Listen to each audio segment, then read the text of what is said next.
ॐ ब्रह्मानन्दं परमसुखदं केवलं ज्ञानमूर्तिं द्वन्द्वातीतं त्रिगुणरहितं तस्मस्यादिलक्ष्यम् एकं नित्यं विमलमचलं सर्वधि साक्षिभूतं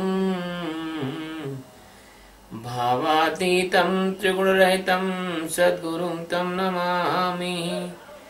ओम गुरु ब्रह्मा गुरु विष्णु गुरुदेवो महेश्वरः गुरु साक्षात् परब्रह्म तस्मै श्री गुरुवे नमः। ध्यानमूलं गुरुमूर्ति पूजामूलं गुरुपदं मंत्रमूलं गुरुर्वाक्यं मोक्षमूलं गुरुकृपा। सद्गुरु भगवान की जय, स्वामी जी महाराज की जय। शुभम। आज श्रीमद् भगवद गीता के 5वें अध्याय का 19वां श्लोक है। इस श्लोक में भगवान कहते हैं कि इहैव तर्जितः सर्गो येषां साम्ये स्थितं मनः निर्दोषं हि समं ब्रह्म तस्माद् ब्रह्मणि ते स्थितः। इह एव ते जितः सर्ग येषां साम्ये स्थितं मनः निर्दोषं हि समं ब्रह्म तस्मात् ब्रह्मणि ते स्थितः।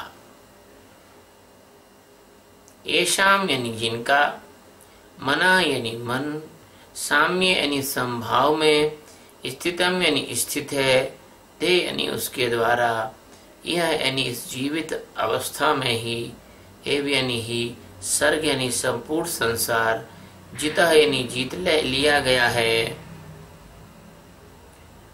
ही यानी क्योंकि, ब्रह्म यानी सच्चिदानंद परमात्मा, निर्दोषम यानी निर्दोष, समम यानी सम है, तस्मात् यानी इससे, ते यानी वे सच्चिदानंद घन परमात्मा में ही स्थित है। बात ऐसी है, जिनका मन संभाव में स्थित है, उनके द्वारा इस जीवित अवस्था में ही संपूर्ण संसार जीत लिया गया है, क्योंकि सच्चिदानंद परमात्मा निर्दोष और सम है, इससे वे सच्चिदानंद घन परमात्मा में ही स्थित है ना। बात तो बहुत सीधी सीधी सी लग रही है। सद्गुरु भगवान सच्चिदानंद अनंत कोटि ब्रह्मांड और अनंत कोटि आकाश गंगाओं के एकमात्र मालिक, आधार और अधिष्ठान। भगवान श्री कृष्ण अर्जुन को इस श्लोक के द्वारे में एकदम सीधी सीधी बात बता दी उन्होंने। अभी तक तो हम कहते आए थे कि जो परमात्मा में जागा हुआ पुरुष होता है वो परमात्मा ही हो जाता है। कई बार हमने बोला कि ब्रह्म विद ब्रह्म भवेत, लेकिन यहाँ तो भगवान ने बोल ही दिया, स्पष्ट ही कह दिया। वही बात जो कह दी जो अपन पिछले श्लोकों में बोलते चले आ रहे हैं। भगवान ने कहा कि जिसका जो मन है ना, उस समभाव में, देखो इसमें एक, इस श्लोक में एक पहेली छिपी हुई है। मन का समभाव में होना यानी मन का मर जाना हो जाता है। मन जिस समय संभाव में आ जाता है मतलब मन होता नहीं। संभाव का मतलब बहुत गहरा है। संभाव का मतलब है कि बस जागरण के बाद ही मन का यह इसकी स्थिति बनती है। अब कुछ इसको आत्म साक्षात्कार कह लो, चाहे इसको कुछ भी कह लो, तुम्हारे शब्दों का वहां कोई मूल्य नहीं है। यदि तुम्हारा घोड़ा, तुमने जिस नाम का घोड़ा नाम रखा है, जिस जानवर का, यदि तुम इसका गधा रख देते तो आज इसको गधे के नाम से ही जानते तुम। अनार को अगर तुम केला नाम रख देते तो अनार को केले के नाम से जानते तुम। तो तुम्हारे जो शब्द नाम रखे हुए शब्द हैं उनका कोई भी मूल्य नहीं है, नो इम्पोर्टेंस, कोई मूल्य नहीं है। क्योंकि जब आत्मज्ञान होता है या मन के समभाव में आता है मन, तो तुम्हारी भाषा और तुम्हारी वाणी तो ध्यान में ही खत्म हो जाती है। ध्यान, जिसका अच्छे से ध्यान लगता है उस व्यक्ति को इतनी स्थिरता आ जाती है कि तुम्हारी भाषा, तुम्हारी वाणी उस अवस्था को व्यक्त नहीं कर सकती।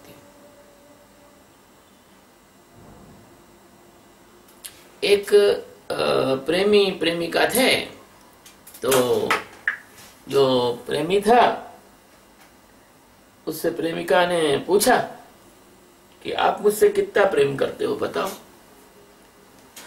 तो प्रेमी रहा होगा हमारा चेला, उसने कहा कि प्रेम तो हम आपसे बहुत करते हैं लेकिन बता नहीं सकते हैं, क्योंकि प्रेम जो है वो शब्दों से व्यक्त नहीं होता है।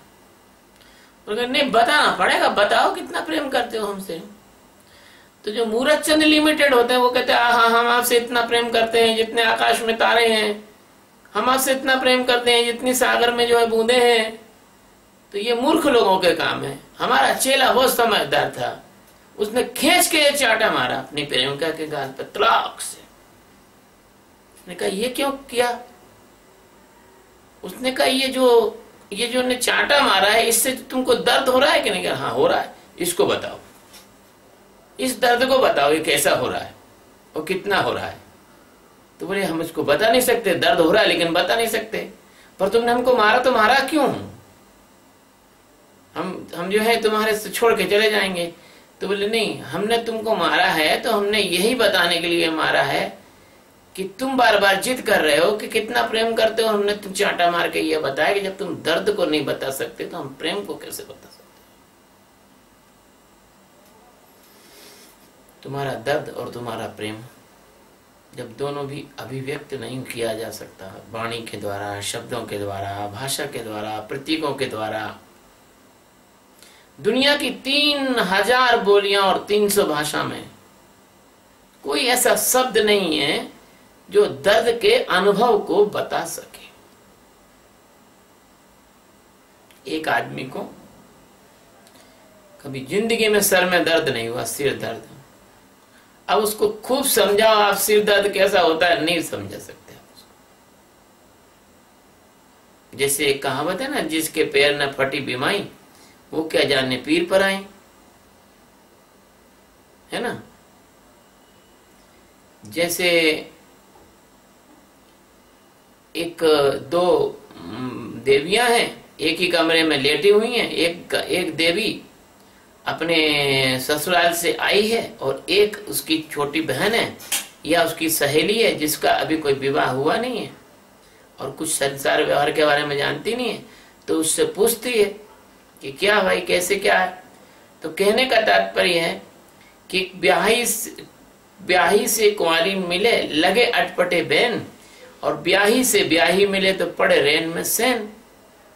अगर दो विवाहित स्त्रियां आपस में चर्चा करती हैं तो उनकी बात दोनों को समझ में आती है, लेकिन एक अविवाहित स्त्री विवाहित स्त्री आपस में चर्चा करेंगे तो समझ में नहीं आएगी। ऐसे एक ज्ञानी और एक अज्ञानी अगर आपस में कोई बात कहेंगे तो अज्ञानी को कोई बात समझ में आने वाली नहीं, क्योंकि उसका कोई अनुभव नहीं है इस बारे में। ऐसे दर्द, ऐसे प्रेम, ऐसे तुम्हारे जीवन की घटनाएं, तुम्हारी तकलीफें, है ना। और जब ये सारी घटनाएं तुम व्यक्त नहीं कर सकते हो भाषा में, शब्दों में, तो ये जो मन का समभाव होना है ये बस वैसा ही है जैसा ये दर्द है, प्रेम है, बस वैसा ही है।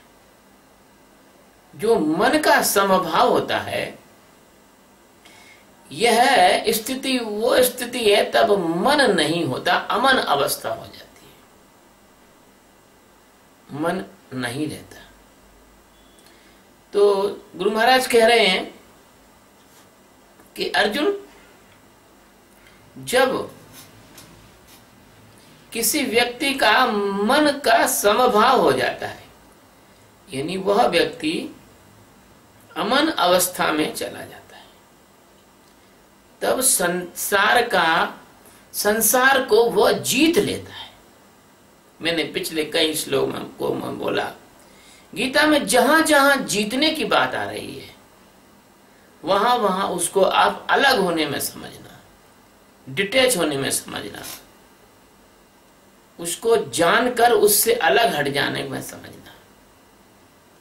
जब व्यक्ति के मन का समभाव हो जाता है, यानी मन अमन हो जाता है, तो संसार का जीत लेना मतलब संसार से वह जीव अलग हो जाता है और संसार की माया से अलग होते ही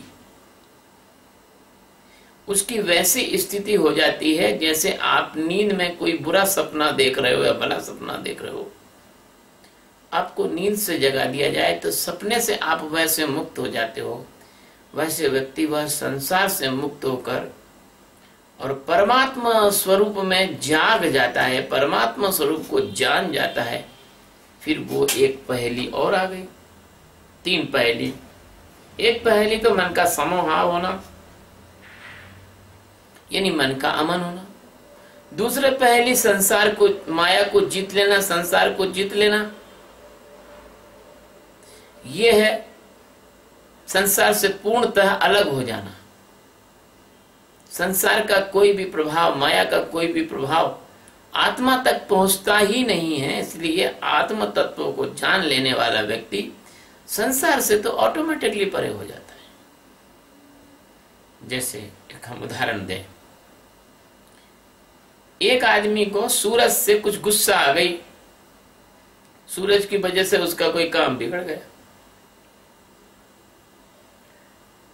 धूप नहीं निकली तो उसका कुछ अनाज वगैरह कुछ सामान ऐसा था वो सड़ गया,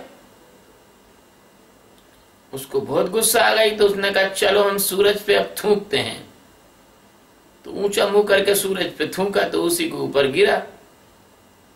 बस इसी उदाहरण को तुम ले लो कि जो व्यक्ति,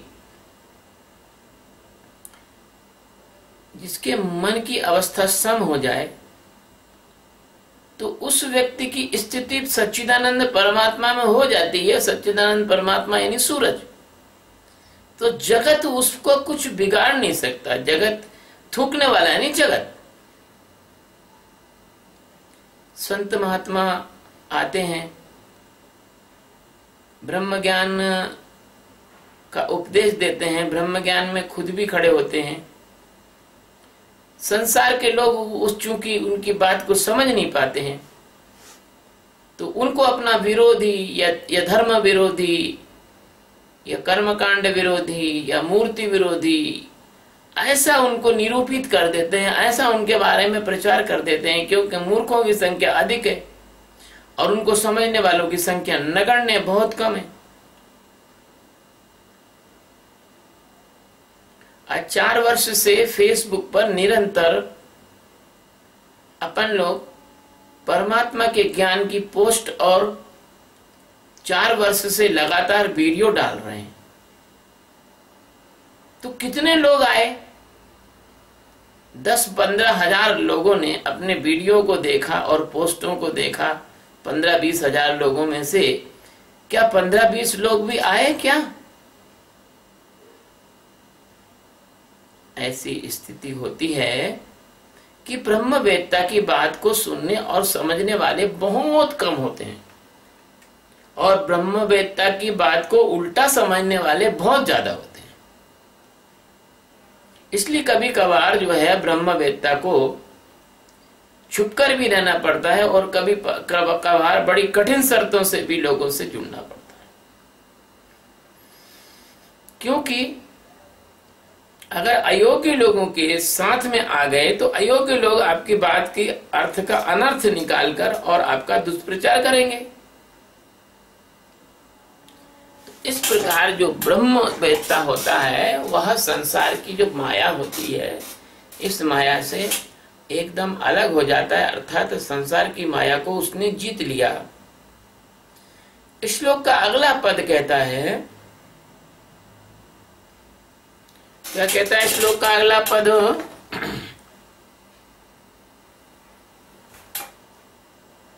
वो कहते हैं कि सच्चिदानंद जो परमात्मा है वो भी कैसा है?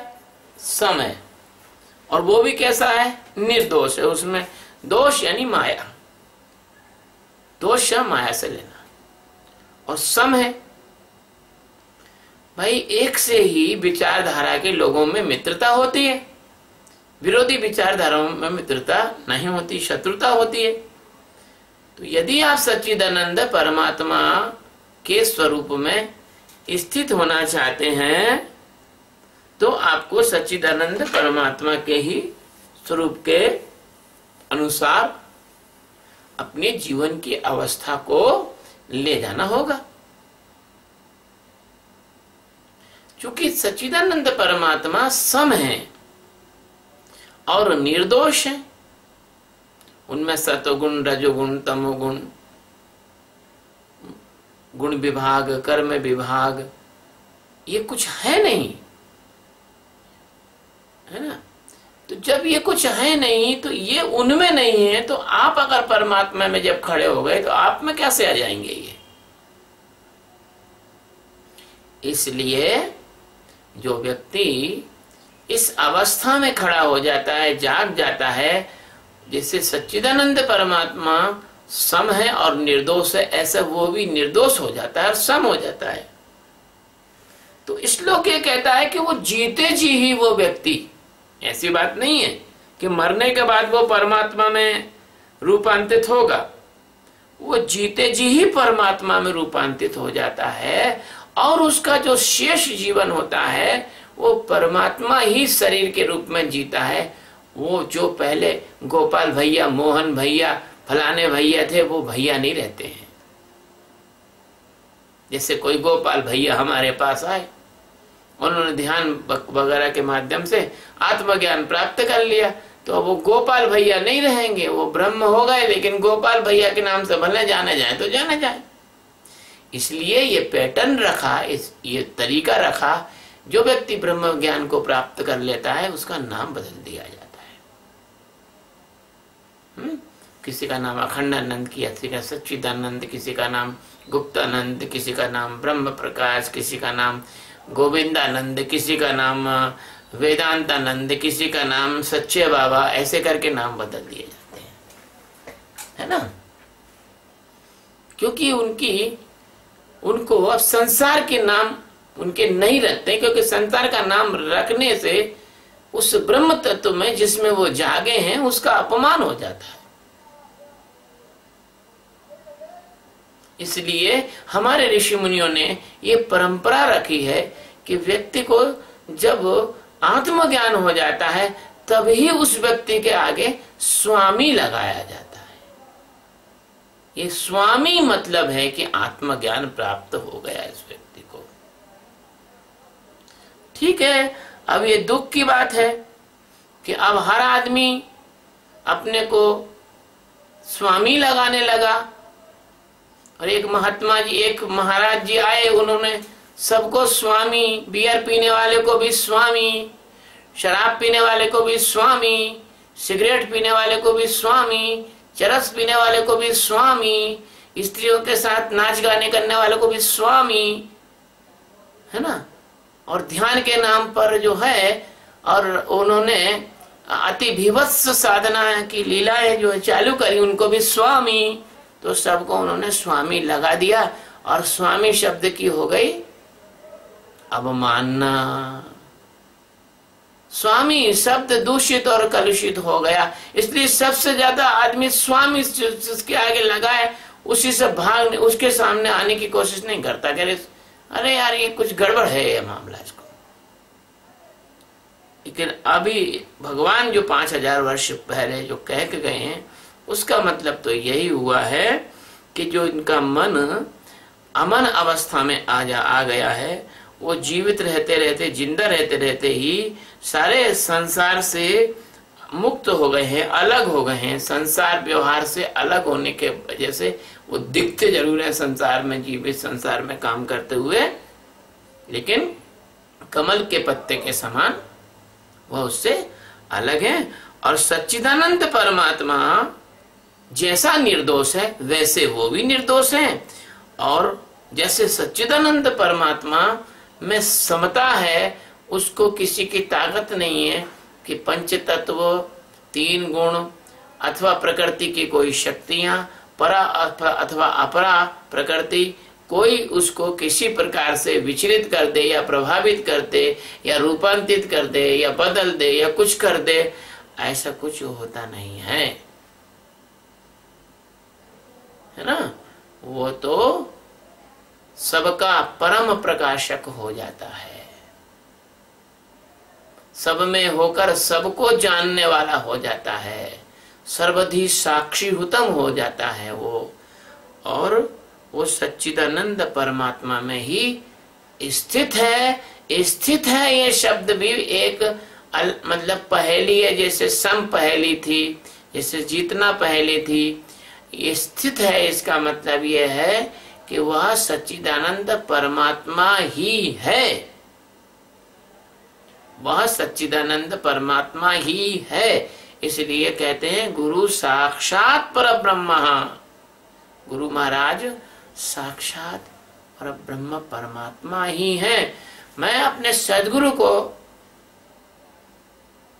इसी प्रवचन के माध्यम से प्रणाम करता हूँ, इसी प्रवचन के माध्यम से अपने सदगुरु की पूजन करता हूँ, क्योंकि ये जो मैं प्रवचन दे रहा हूँ ये मेरे सदगुरु दे रहे हैं, मेरे सदगुरु की कृपा के लिए दे रहा हूँ, मैं सदगुरु की सेवा के लिए दे रहा हूँ, मेरे सदगुरु के काम के लिए दे रहा हूँ। जैसे बंदर अपने मदारी के लिए नाचता है, ऐसे ही ब्रह्मवेत्ता जो भी अपने सदगुरु होते हैं उनके बाद के आने वाले ब्रह्मवेत्ता अपने परमात्मा सदगुरु के कार्य के लिए, आप जैसे लोगों को ज्ञान प्राप्त हो इसके लिए प्रवचन देते हैं। वरना हमको तो मौन रहने में ही अच्छा लगता है। सदगुरु भगवान की जय, स्वामी जी महाराज की जय।